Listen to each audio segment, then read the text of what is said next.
Hello students, आज की इस वीडियो में आज मैं कक्षा 12वीं वाले विद्यार्थियों को अंग्रेजी सब्जेक्ट के वार्षिक पेपर के प्रश्नों को बताने वाला हूं। तो चलो देख लो। मैं जो प्रश्न आप लोगों को बताऊंगा उनको आपको पढ़ के जाना है। तो सबसे पहले मैं आपको अनसीन पैसेज बताऊंगा जो 12 नंबर का आता है। फिर आपको नोट मेकिंग बताऊंगा जो 8 नंबर का आता है ना। ये सभी के सभी सेक्शन ए से संबंधित है। और फिर निबंध, फिर लेटर, फिर नोटिस। तो ये सब चीज मैं आपको बताते चलूंगा। तो सबसे पहले हम लोग अनसीन पैसेज से स्टार्ट करने वाले हैं। तो देखो, अनसीन पैसेज जो है ये 12 नंबर का आता है। तो 12 अंक के अनसीन पैसेज में बहुत बड़ा पैसेज रहेगा, बहुत बड़ा, मतलब बहुत बड़ा अनसीन पैसेज रहेगा। और ये कितने अंक का रहेगा? 12 अंक के। तो 12 अंक के अनसीन पैसेज में पहला जो अनसीन पैसेज है इसको देख लेते हैं। इसका मैं हेडिंग पढ़ देता हूँ क्योंकि ये बहुत बड़ा है, पूरा मैं दिखा नहीं सकता। ये आसानी से परीक्षा बोर्ड परीक्षा साल में मिल जाएगा। जो भी तुम ले रहे हो गाइड, उसमें आसानी से मिल जाएगा। ठीक है, गाइड में नहीं मिलेगा लेकिन परीक्षा बोर्ड परीक्षा सार में मिल जाएगा क्योंकि ये एग्जाम के लिए बनाया जाता है। तो देखो, हेडिंग में पढ़ देता हूँ। Soil is your garden, natural growing medium. ठीक है, तो ये हेडिंग है इसका। इसका हेडिंग मैंने पढ़ दिया। अब मैं आपको थोड़ा सा बता देता हूँ। देखो, प्रश्न किस टाइप के रहेंगे। तो प्रश्न जो रहेगा, कम से कम 5 प्रश्न रहेगा ना। ऐसे वस्तुनिष्ठ प्रश्न 5 रहेगा, जिसमें से 4 ऑप्शनों में से एक ऑप्शन जो होगा क्या होगा, इसका उत्तर होगा। तो इसी तरीके से टोटल 5 प्रश्न आपको देखने को मिलेगा। देख सकते हो, ये 5वां प्रश्न है। फिर एक एक नंबर के प्रश्नों के उत्तर वाला रहेगा, जिसको आपको क्या करना है, ढूंढ के उत्तर का आंसर, मतलब उत्तर उत्तर जो प्रश्न है उसका उत्तर देना है। तो आंसर द फॉलोइंग क्वेश्चन देखो, 1 से 5 तक के आएगा। तो ये भी एक एक अंक के रहेगा। ये जो प्रश्न पूछ रहा है उसी किससे किससे ढूंढना है, उसी पैसे से ढूंढ के इनके उत्तरों को लिखना है। फिर यहाँ पे देखो, जो तीसरा है इसमें कुछ शब्द दिए रहेंगे, जैसे एक दो शब्द रहेगा। तो एक दो शब्द रहेगा तो इसका क्या पूछा, देखो मीनिंग पूछा है ना। तो सिमिलर मीनिंग का मतलब होता है पर्यायवाची। तो पर्यायवाची शब्द इन दोनों का बताना है। तो जैसे कि क्लाइमेट है और वेट है, इनका पर्यायवाची क्या होता है। तो यही चीज आपको बताना है। जैसे क्लाइमेट है, इसका वेदर हो जाता है ना, वेदर मौसम से संबंधित। और वेट का क्या होता है, वेट का मिक्सचर होता है। तो वेट का मिक्सचर बता सकते हो। तो इस तरीके से। ठीक है, अब दूसरा देखो। दूसरा है to make our life meaningful one. ठीक है, इतना काफी है। अब सेम टू सेम जैसा अभी मैंने दिखाया था ना, वैसा ही बाकी प्रश्न भी इसके भी वैसे ही होंगे। इसलिए अब पूरा दिखाने की जरूरत नहीं है, ये आसानी से मिल जाएगा। तो जब ये आसानी से मिल जाएगा तो अपने परीक्षा बोर्ड परीक्षा साल में देख लेना, है ना, किस टाइप से है, कैसा रहता है, कैसे एग्जाम में आएगा, ये पूरा इसमें रहता है। इसके बाद देखो तीसरा, money come into existence to answer the need of mankind. चौथा देख लेते हैं। चौथा आपको कौन सा पढ़ना है? चौथा आपको ये वाला पढ़ना है ना। The effect of plastic bag on the environment are usually. ठीक है, इतना काफी है। इस नाम के हेडिंग से आपको मिल जाएगा, स्टार्टिंग पैज से मिल जाएगा आपको। इसके बाद पांचवा देखो।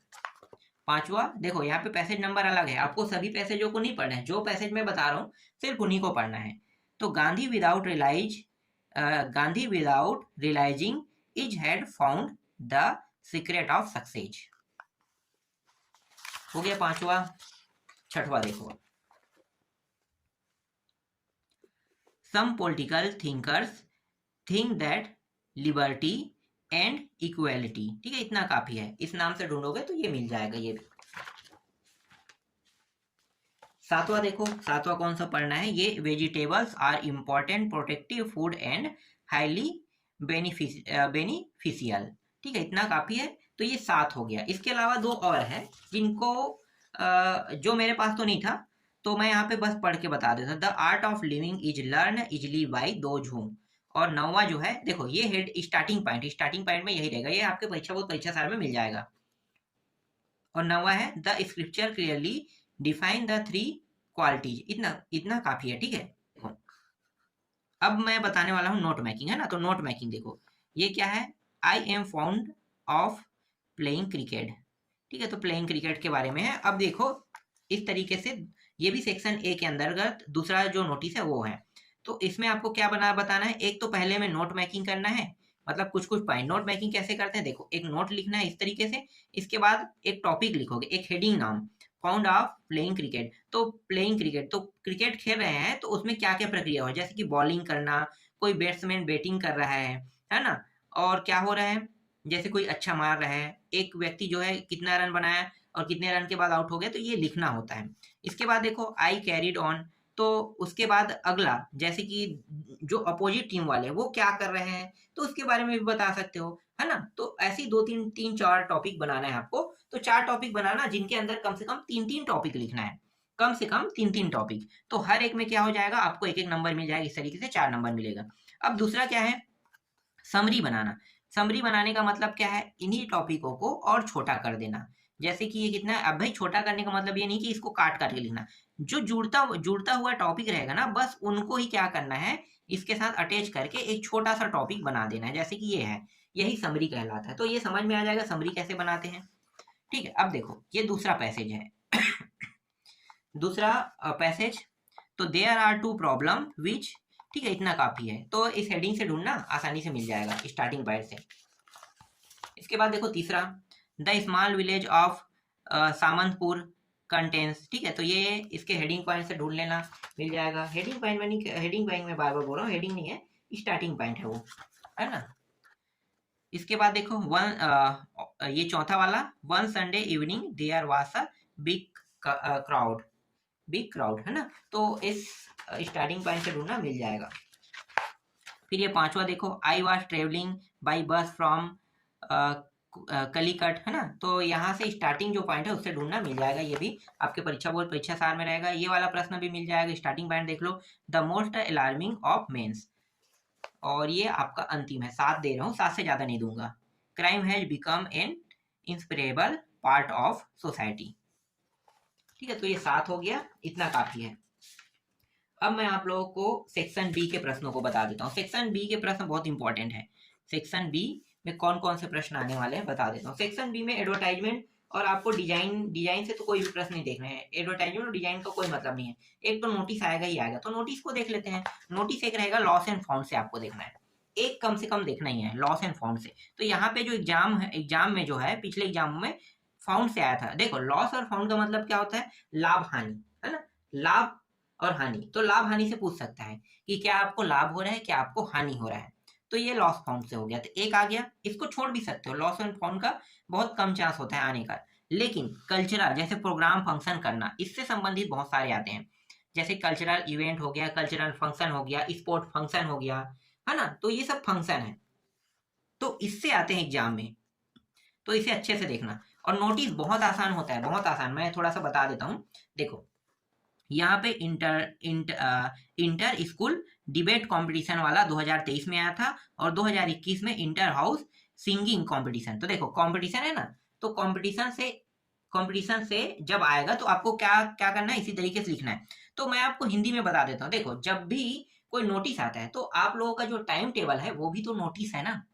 स्कूल में जो टाइम टेबल आया है वो भी नोटिस है। पहले नोटिस बोर्ड में उसे टांगा जाता था कि भाई ये शिक्षा मंडल के द्वारा आया है, ये नोटिस है, इसी टाइम से इसी समय में पूरा टाइम टेबल लिखा रहता है, किस किस समय में कब पेपर होगा, क्या होगा, सब लिखा ना। तो वही क्या कहलाता है, नोटिस कहलाता है। तो ये भी क्या है, एक नोटिस है। अब मैं एक स्कूल पे आता हूँ, स्कूल पे जो आपका स्कूल है उसी स्कूल पे आते हैं ना, बस स्कूल का नाम यहाँ पे हेडिंग में ऊपर में देना, फिर नोटिस लिखना। अब कंपटीशन कौन सा करा रहे हो, सिंगिंग कंपटीशन करा रहे हो, इंटर स्कूल डिबेट कंपटीशन करा रहे हो, या फिर स्पोर्ट कंपटीशन करा रहे हो। देखो स्पोर्ट कंपटीशन भी होता है, गैदरिंग कंपटीशन भी होता है ना, डांसिंग डांसिंग कंपटीशन होता है। तो इस तरीके से अलग अलग नामों से कंपटीशन को जाना जाता है। तो नाम से कंफ्यूज नहीं होना है आप लोगों को। कंपटीशन शब्द अगर जिक्र हो रहा है, एक प्रकार का कंपटीशन है, तो समझ जाओ कि आपका पूरा टॉपिक कंपटीशन से रहेगा। अब कंपटीशन करने के लिए क्या क्या क्या लिखना जरूरी होता है, तो सबसे पहले आपको नोटिस में लिखना होगा कि हम लोग अपने स्कूल में, हिंदी में मैं बता रहा हूँ, आपको समझ में आ जाएगा ये। उसके बाद इसे जब पढ़ोगे तो पूरा डिटेल में अच्छे समझ में आ जाएगा। जब आप अपने स्कूल में कंपटीशन कराते हो तो क्या लिखोगे, भाई हम लोग अपने स्कूल में कंपटीशन करा रहे हैं, जो कंपटीशन में पार्टिसिपेट करना चाहते हैं वो इस तारीख से इस तारीख तक अपना नाम दे दे, और जिनको अपना नाम वापस लेना है वो 2 दिनों के अंदर, मतलब इस डेट से इस डेट के बीच में अपना नाम वापस ले सकते हैं। और ये जो कंपटीशन होगा वो इस तारीख को होगा, ठीक है, यही सब चीज लिखना होता है। और इस कंपटीशन, जो कंपटीशन मनाया जा रहा है, इसमें किसी सेक्रेटरी को बुलाया गया है या किसी को बुलाया गया है, तो वो भी चीज यहाँ पे मेंशन करना होता है ना। तो ऐसे मेंशन करने की जरूरत नहीं, उसको छोड़ देना, ठीक है। तो फिर जो सेक्रेटरी होता है, जो आपके स्पोर्ट कंपटीशन कराने वाला, उनका नाम लिखना होता है बस। जैसे ही देखो कल्चरल सेक्रेटरी हो गया, कौन था, इसका नाम लिख दिया। कब कब ये जो नोटिस बोर्ड है प्रकाशित हुआ है, तो उसका डेट यहाँ पे लिख दिया गया है। तो यही है, ये डेट हमेशा ऊपर में रहता है और ये यहाँ पे रहता है। समझ में आ गया?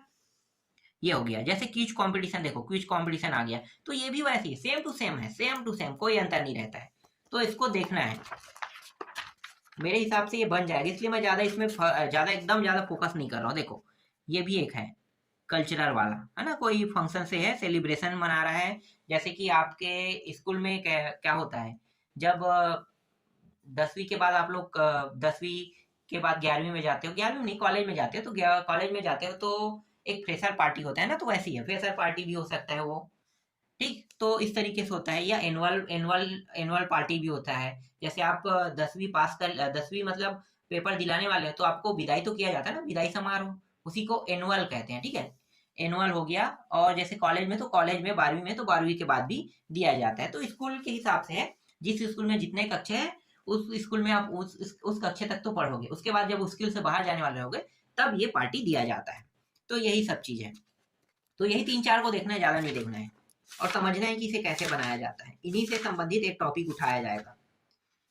तो ये हो गया आपका नोटिस। अब लेटर पे आते हैं। देखो लेटर में मैं कहूंगा कि सबसे ज्यादा इंपॉर्टेंट लेटर ये है, मेरे हिसाब से ये आएगा ही आएगा, 100% चांस है मेरे हिसाब से। बस ये नीट को जेई कर देगा, या कोई एग्जाम का नाम बदल देगा, एग्जाम का नाम बदल के देगा, बस, ज्यादा कुछ नहीं है। यहाँ पे ये जो डेट उट, ये जो है ना जगह, इसको बदल देगा, बिलासपुर बिलासपुर सबको, और डेरे सबको बदल जाएगा, ये सब चीज।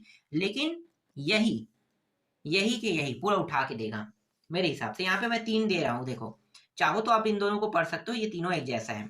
ये है फ्रेंड को इनवाइट करने वाला, मैरिज वाला, है ना। ये है समर हॉलीडे में जाने के लिए है, ठीक है, अपने दोस्तों को लेटर भेज रहे हो उसके लिए। और सबसे ज्यादा इंपॉर्टेंट तो मैं यही मानता हूँ, अगर आप इन दोनों को नहीं पढ़ते हो तो कोई दिक्कत नहीं है, इसको देख लेना भाई, इसको देख लेना। ये मोस्ट टाइम पी, चलो मैं मोस्ट टाइम पी लगा देता हूँ,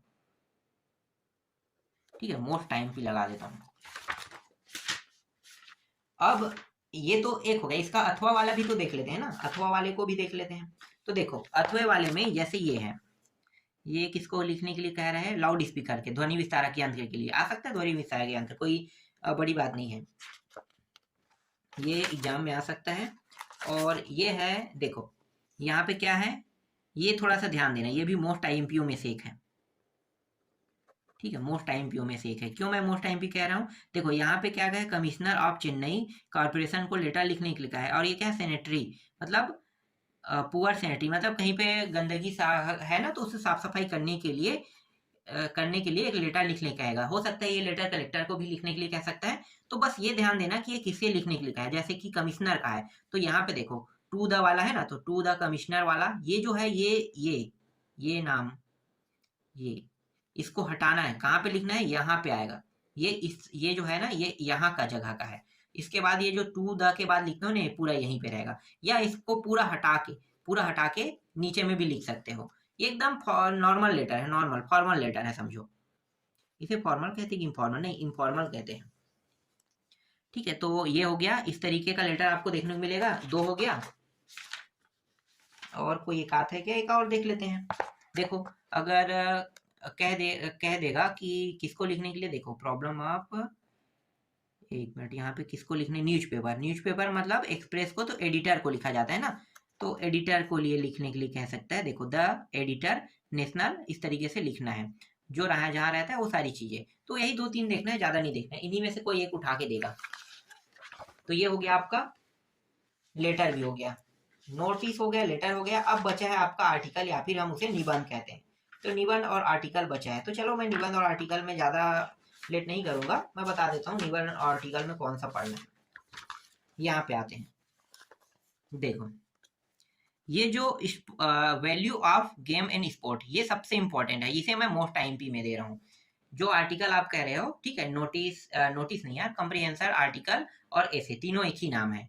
तो ये वैल्यू ऑफ नहीं, value of games and sport, ये मोस्ट इंपॉर्टेंट प्रश्न में। दूसरा जो है वो कंप्यूटर एंड इंटरनेट रोल्स हैं, ठीक है। और तीसरा अगर कहूंगा तो पॉपुलेशन से संबंधित है।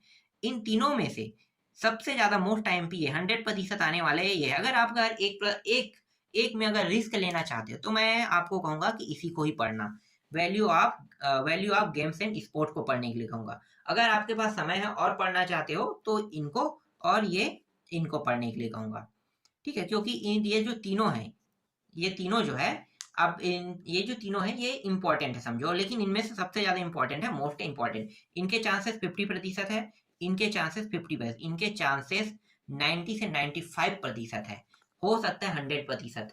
तो यही मैं सजेस्ट करूंगा कि ये जो निबंध है इसी को ही पढ़ना, ठीक है। 3 बता रहा हूँ, तीनों में से सबसे ज्यादा चांस इसी का है। और कुछ बचा क्या? हाँ, और चर्चा रंग का ये भी आने वाला है, देखो मैं इसे सजेस्ट नहीं करूंगा, ये आसानी से मिल जाएगा, देख लो। ये परीक्षा बोध परीक्षा सार में मिल जाएगा।